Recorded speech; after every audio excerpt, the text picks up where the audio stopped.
ఏపీలో కూటమి ప్రభుత్వం కొలువుదీరాక తొలిసారిగా రేపు పెన్షన్ల పంపిణీ జరగబోతోంది. పెన్షన్ల పంపిణీ కోసం భారీ ఏర్పాట్లు చేస్తుంది ప్రభుత్వ యంత్రాంగం. రేపు ఇంటి వద్దే పెన్షన్లు పంపిణీ చేయనున్నారు సీఎం చంద్రబాబు. ఎంపీసీ బైపీసీ విద్యార్థులకి ఒక వరం సీఏ సీఎంఏ కోర్సులు. సీఏ సీఎంఏ చదివే విద్యార్థుల్లో 40% మంది ఎంపీసీ మరియు బైపీసీ విద్యార్థులే. Master minds. కూటమి ప్రభుత్వం కొలువుదీరిన తర్వాత తొలిసారి అందించబోయే పెన్షన్ను లబ్ధిదారుల ఇంటికి వెళ్లి స్వయంగా అందివ్వాలని సీఎం చంద్రబాబు నిర్ణయించారు. రేపు తాడేపల్లి మండలం పెనుమాకలోని పెన్షన్దారుల ఇంటికి చంద్రబాబు వెళ్లి పెన్షన్ సొమ్ము అందజేస్తారు. మొదటగా ముఖ్యమంత్రి నేరుగా లబ్ధిదారుల ఇళ్లకు వెళ్లి పెన్షన్లు పంపిణీ చేయనుండడం ఇదే తొలిసారి కాబోతోంది.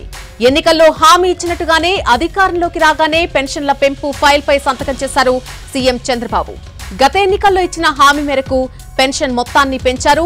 వైసీపీ ప్రభుత్వ హయాంలో 3000 పెన్షన్ ఇస్తే ఇప్పుడు అది 4000కు పెంచారు. ఏప్రిల్, మే, జూన్ నెలల నుంచి పెంచినటువంటి పెన్షన్ ఇస్తానని బాబు హామీ ఇచ్చారు. దీంతో నెలకు 4000 పెన్షన్తో పాటు 3 నెలల బకాయిలు కలిపి మొత్తం 7000 రూపాయలను రేపు పంపిణీ చేయనున్నారు. ఏపీలో 65,18,496 మంది పెన్షన్దారులున్నారు.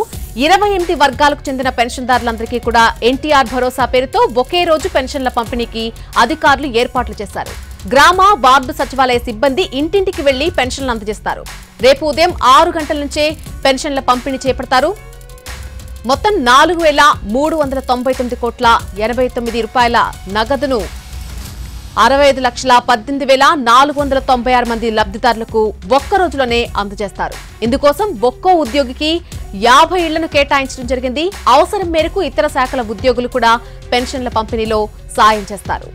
పెన్షన్దారులకు ఇప్పటికే సీఎం చంద్రబాబు లేఖ రాశారు. ప్రజల ఆశలు, ఆకాంక్షలు నెరవేర్చడమే తమ ప్రభుత్వ ప్రథమ కర్తవ్యమన్నారు. అలాగే ఎన్టీఆర్ భరోసా పేరుతో లబ్ధిదారుల ఇళ్ల వద్దకే వెళ్లి పెన్షన్లు అందిస్తామని చెప్పారు. గత ఏప్రిల్, అలాగే మే, జూన్ నెలలకు కూడా పెంచినటువంటి పెన్షన్ వర్తిస్తుందని లేఖలో స్పష్టం చేశారు.